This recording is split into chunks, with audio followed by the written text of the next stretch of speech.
to guard, to help, to exalt, and raise very high the head of the government, his advisors in the Philippines. We're going to be saying now in our language, which is Hebrew. הנותן תשועה למלכים ושל הנסיכים, מלכות ומלכות כל עולמים, הפוצע את דוד עבדו מחרב רעה, הנותן בים דרך ובמים עזים נתיבה, הוא יברך וישמור וינשוא ויעזור ויומם וינשא למעלה למעלה את כל אנשי הממשלה ויועציהם. מלך מלכי המלכים ברחמיו ישמרם ויחיים מכל צרה ונזק יצילם. מלך מלכי המלכים ברחמיו ייתן בליבם ובלב כל יועציהם רחמנות לעשות טובה עמנו ועם כל ישראל אחינו בימיהם ובימינו תיוושע יהודה וישראל שכל לבטח ובא לציון גואל וכן יהי רצון ונאמר אמן.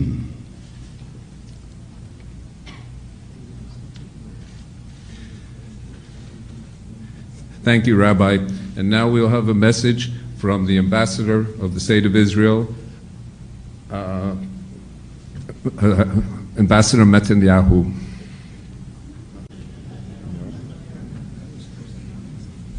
Well, Ambassador Netanyahu, not yet, but I have. Please sit it, please. That's. With Netanyahu, I may be a competition with my Prime Minister. Mr. President, Rodrigo Duterte, Secretary of Foreign Affairs, Mr. Yassai, very distinguished guest of the Cabinet of the Philippines, and my fellow Jewish community and countrymen.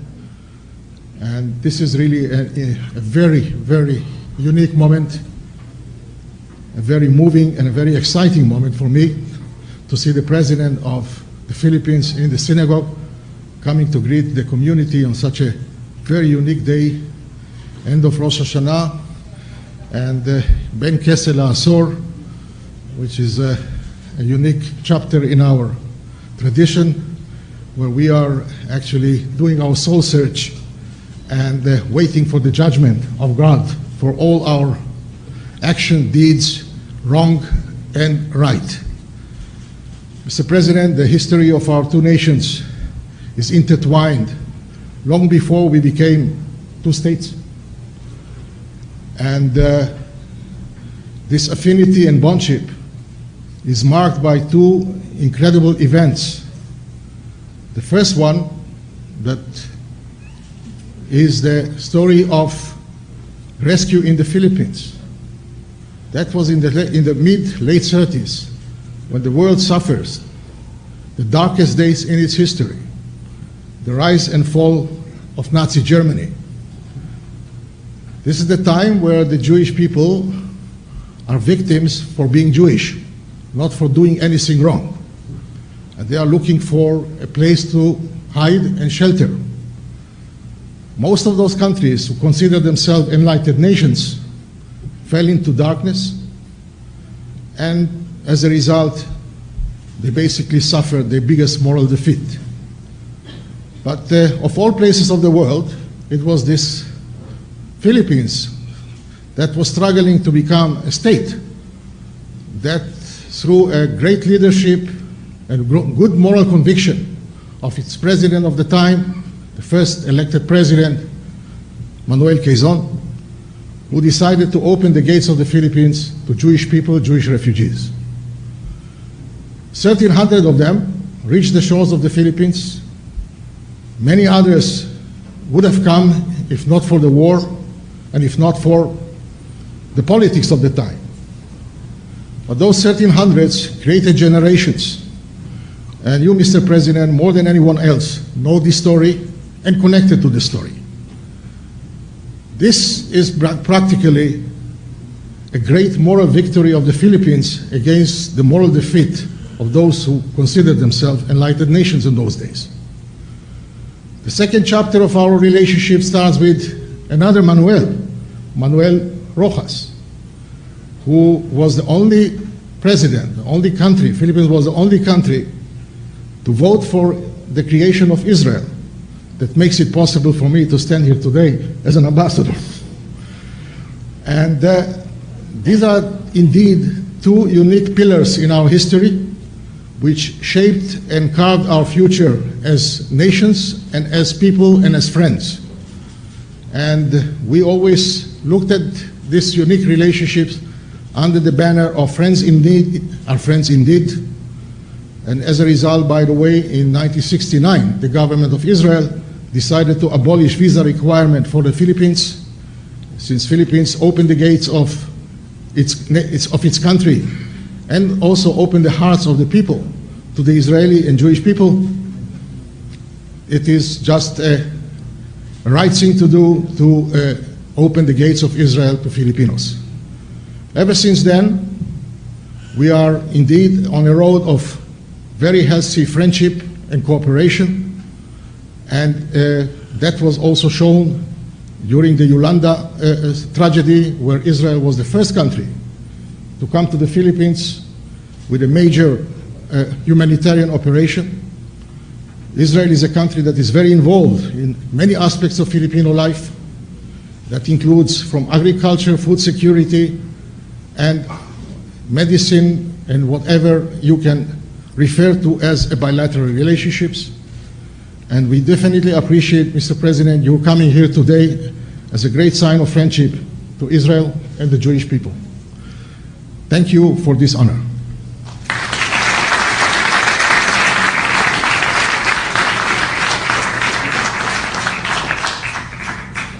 Thank you, Ambassador. And now a message from the President of the Synagogue, Paul Rosenberg. President Rodrigo Duterte, I'd like to thank you for honoring us with your presence this evening. On behalf of the Jewish community of the Philippines, I would like to extend our best wishes to President Rodrigo Duterte, members of the government, and the Filipino people for a healthy, happy, and prosperous new year ahead. I'd also like to mention that the Jewish community has been in Manila for over 100 years. During this time, throughout this entire time, we've only experienced the exceptional warmth and hospitality of the Filipino, and for this we are deeply appreciative. We hope that this will continue for many, many more years in the future. Thank you very much.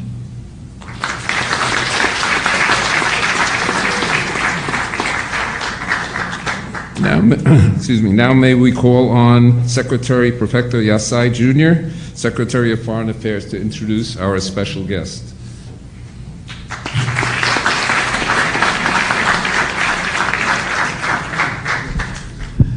My brothers and sisters in the faith, ladies and gentlemen, the President of the Republic of the Philippines, President Rodrigo Roa Duterte. Thank you very much, and can you please sit down? Thank you for the courtesy. Secretary Yasai of my government, General Esperon rather, Secretary of is my National Security Advisor.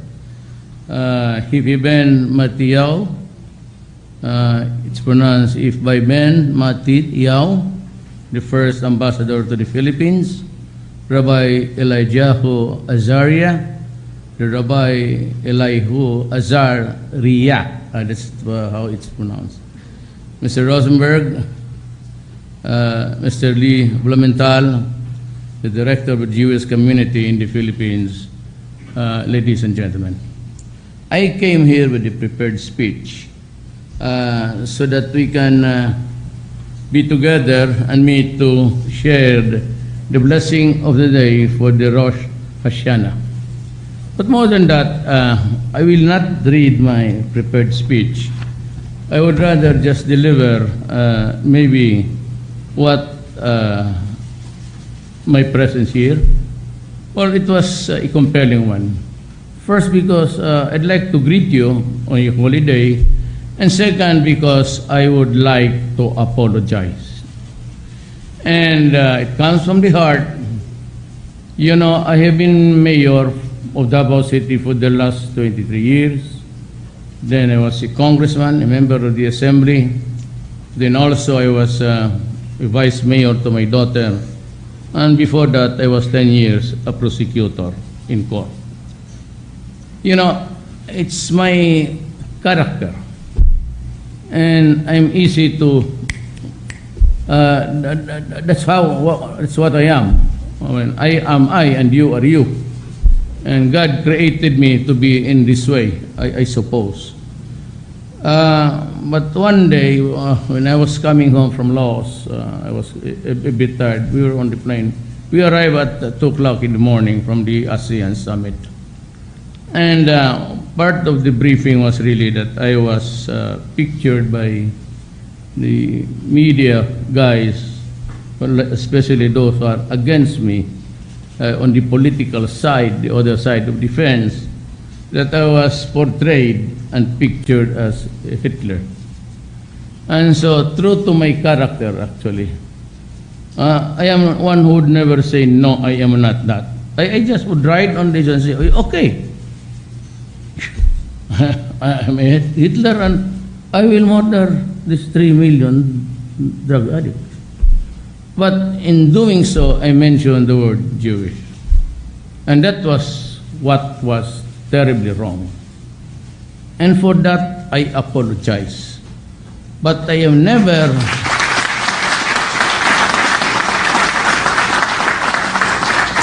and as you can see, I am not one of the racist members of this republic. Be it the Moro tribe, the Muslim, or any other religion, you have never heard me talk about race and religion. But it was only because that they pictured me to be killing so many persons and because of the drug problem. And I would say that it is true. But not all were killed with their backs tied behind their backs. That would have been an exaggeration. When I was mayor, I realized of the drug severity in Davao City. And so I had to control the flow of drugs and control crime. Because whenever there are so many drugs, there are so many crimes. Because a user is always a pusher. And he pushes to another person to have, to contaminate another one, to spend for his behavior. And this victim will now look for another victim and so on and so forth. And that is why conflagration of epidemic. And it was appalling. And I was very certain of what I was doing. In Davao, this is what I'd say that if you are a criminal, and your intelligence people would tell you this, if you are a criminal, if you are a drug lord, if you are for a kidnap or ransom, gun for hire, go out of the city because I will kill you. Because I have to build the city, a habitable city, one that people will enjoy to live. And there are many Israelites there in Davao, and they can tell you that it's not only up to those threatening words. Because there is no law in my land which says that I cannot threaten criminals. And that's unaccepted in other countries. When you threaten criminals, enemies with death, because they pose a harm or danger against you, it's perfectly all right. But you know that issue, which is all garbage in the Davao City politics, but it was not even mentioned. I'm sure you are residents of Manila. And I was there during even you might have listened to the debates politically. You have not heard any issue about extrajudicial. It was a non-issue to me. And even during the debates, no candidate ever came up with that issue.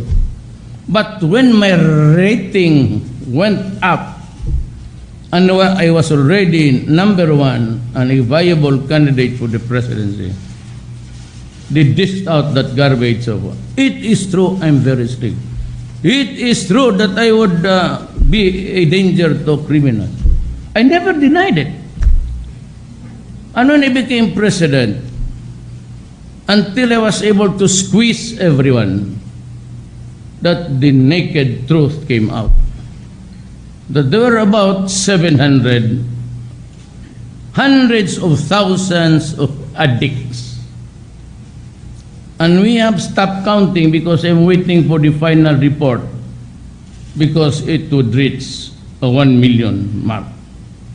Now remember, if you have been a resident of this place 3 years ago, you must have heard General Santiago said that we have already 3 million drug addicts.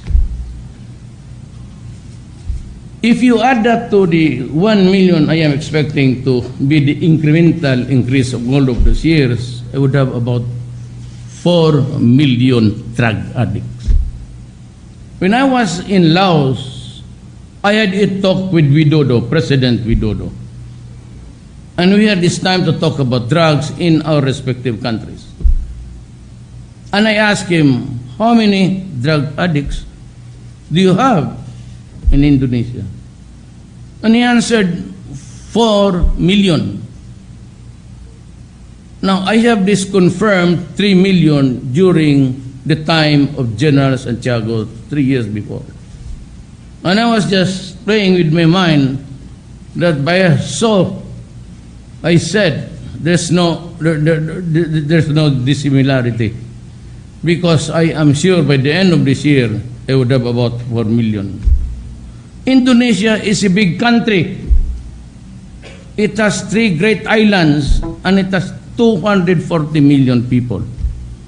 The Philippines is an archipelago, scattered islands, then also have 4 million of a population of 1,400,000. How am I supposed to do? What else could I be? Except to be threatening, and maybe they might just be afraid and stop. It could be a deterrent, if you may. Stop, I said. Because when I became president and squeezed everybody, turns out, no, you saw on TV, every people, thousands of them in every city in the Philippines, lining up, surrendering, and seeking to be cured. But, you know, in the meantime, I was taking a hard stance. And it will be until the last pusher is taken out of the streets.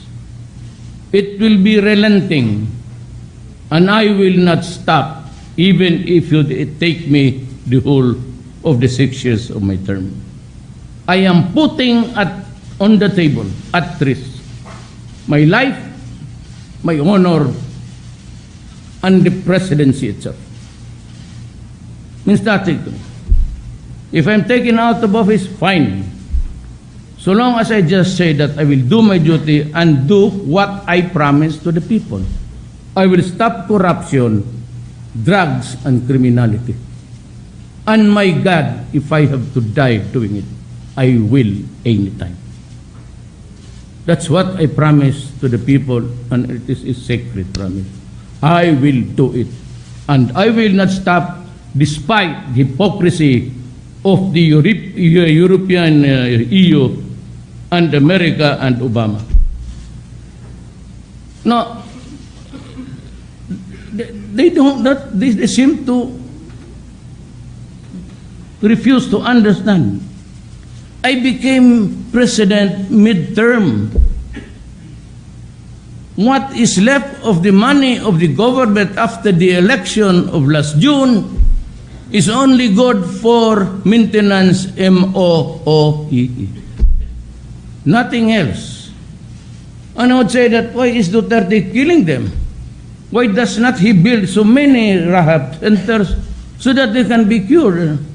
And I said, and despite of my explanation, it was never carried by media. Neither in the domestic or what I have said, men judge best when they condemn. So whatever reason you give, it's none. It's of no moment to them. I said, I do not have the money. We're preparing now this budget for implementation of next year. That's what your government does. And this budget that I am operating on was prepared the other year by Aquino. But he never foresaw the problem until I became President of June last year. It was then we realized that there are really millions and millions of drug addicts. And this will destroy the country. I am very sure of that. 4 million scattered around the Philippines with congressmen, governor, mayors, 11 generals, judges in the list. It's either they are on the take or the generals are doing it themselves. So when I became president, I fired 6 generals of the Philippine National Police. And I warned them that I will really kill you if you do it. You continue with your business, I will kill you. Because there is no other way to do it. In face of this barangay that is the smallest political unit, it's the barangay, then the municipality, then the city, the province. There are 6,000 barangay captains doing their own thing, manufacturing sabu. How am I supposed to deal with? Sometimes I'm tempted really to declare martial law. But it is not feasible to say, we're fine. That's why I declared a state of lawlessness. Because narco-politics has entered my country. Just like the failed states of South America, where the portals of the national government was already tainted with narco-politics when they elected Senator De Lima. The Secretary of Justice was responsible under his watch. One of the bureaus was the National Penitentiary. And it was there where drugs were manufactured, drugs were sold. And so the story of narco-politics is complete in my country. And you guys in the intelligence community know it. As a matter of fact, I told my Secretary of Defense, and of course, General Esperon, that we will, this is not to flatter you because I have sinned against you. No. I have apologized, and you accept it, fine. If you don't, I'm really very sorry. It was not intended. It was just a mental slip of the numbers of 3 and Hitler. It had nothing to do with the memories of the Jews. Because in my country, we do not tinker memories of our ancestors. That's a no-no. It was just the play of my tongue. Hitler's was the number. And I said, I would not hesitate to kill this idiot. Yeah, I really will. What's the problem about that? Because if I don't interdict the problem now, then I will have a failed state by the next generation. I would have compromised. You know, a drug addict first begins to steal in his own house. He begins to steal on some other people's house. He gets things that somebody else's own. And then there was a rampaging crime. There is a social dysfunction.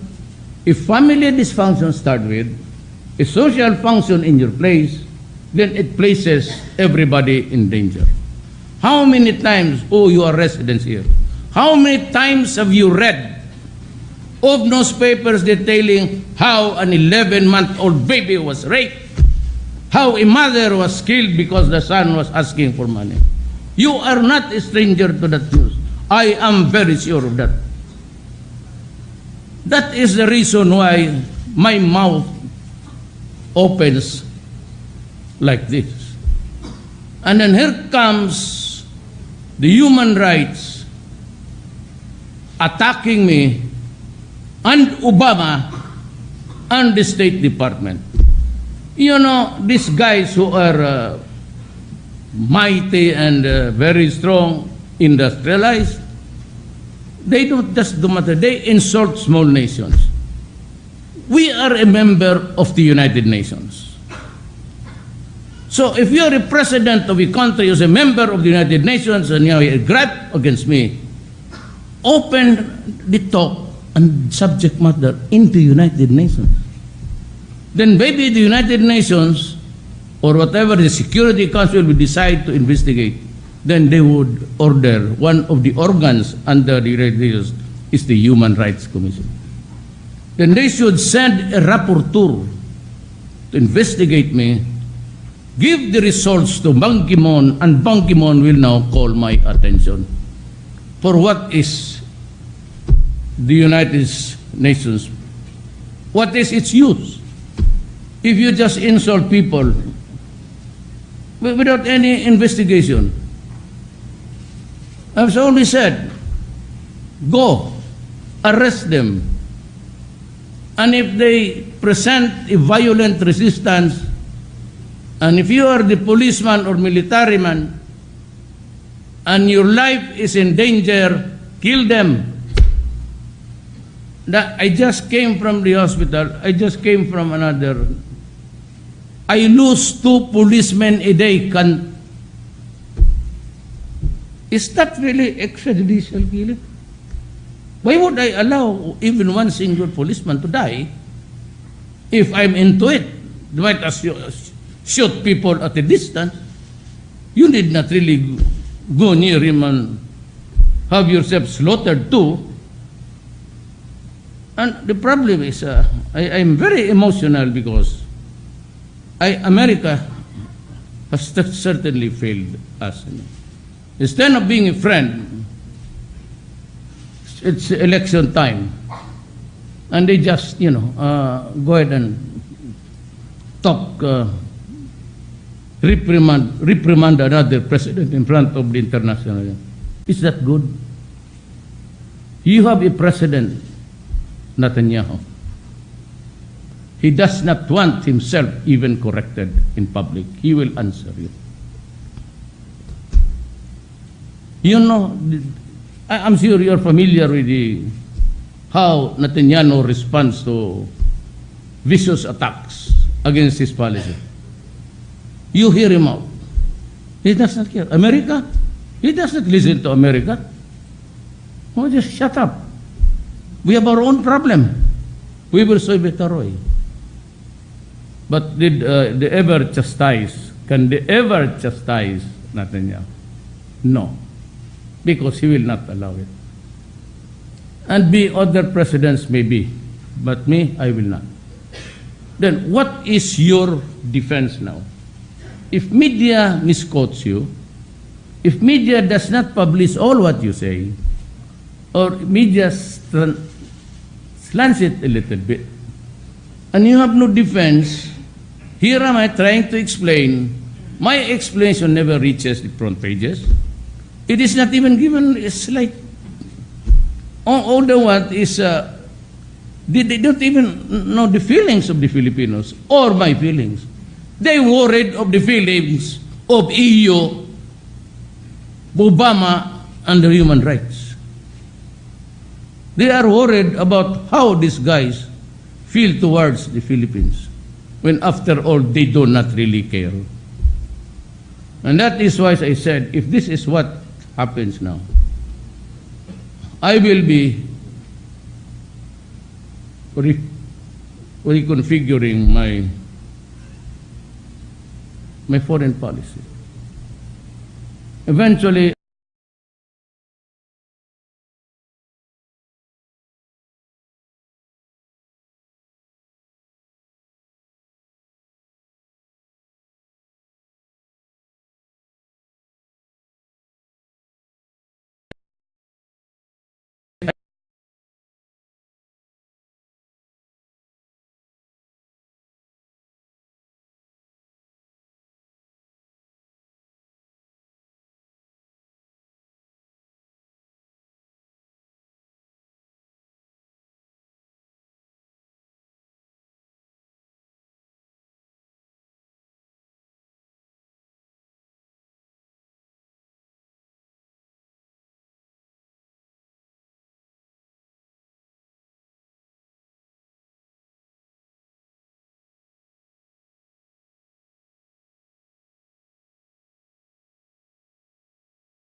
anything wrong.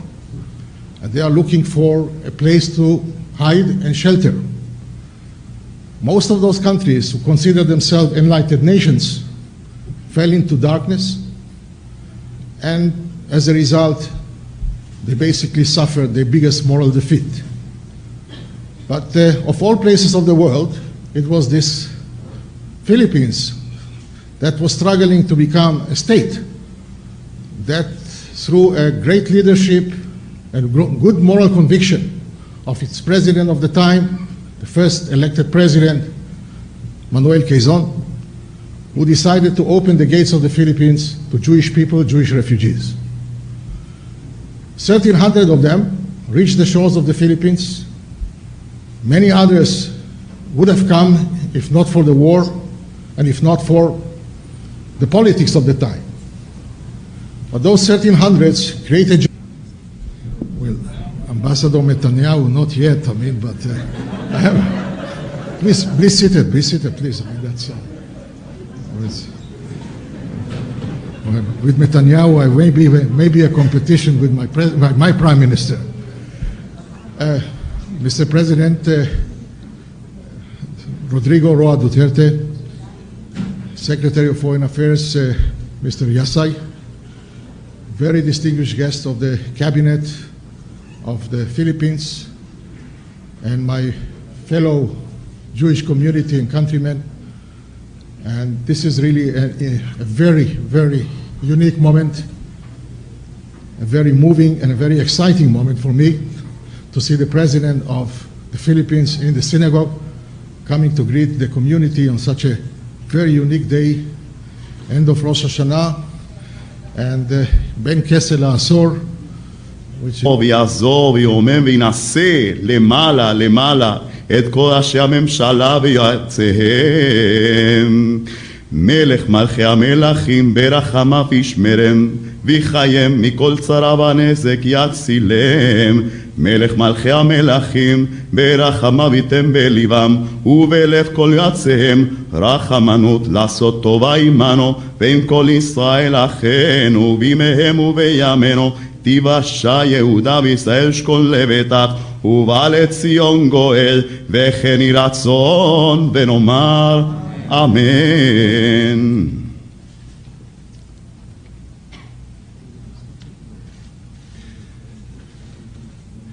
Thank you, Rabbi. And now we'll have a message from the ambassador of the State of Israel, Ambassador Netanyahu. Is a unique chapter in our tradition where we are actually doing our soul search and waiting for the judgment of God for all our action, deeds, wrong and right. Mr. President, the history of our two nations is intertwined long before we became two states. And this affinity and bondship is marked by two incredible events. The first one, that is the story of rescue in the Philippines. That was in the late 30s, when the world suffers the darkest days in its history, the rise and fall of Nazi Germany. This is the time where the Jewish people are victims for being Jewish, not for doing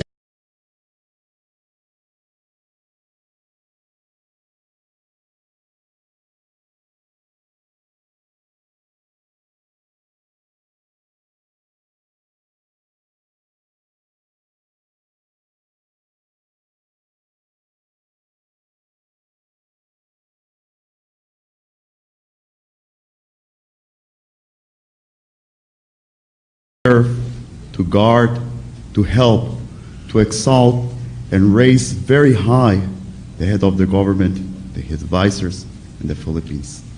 We're going to be saying now in our language, which is Hebrew. הנותן תשועה למלכים ושל הנסיכים מלכות ומלכות כל עולמים הפוצע את דוד עבדו מחרב רע הנותן בים דרך ובמים עזים נתיבה, הוא יברך וישמור וינשור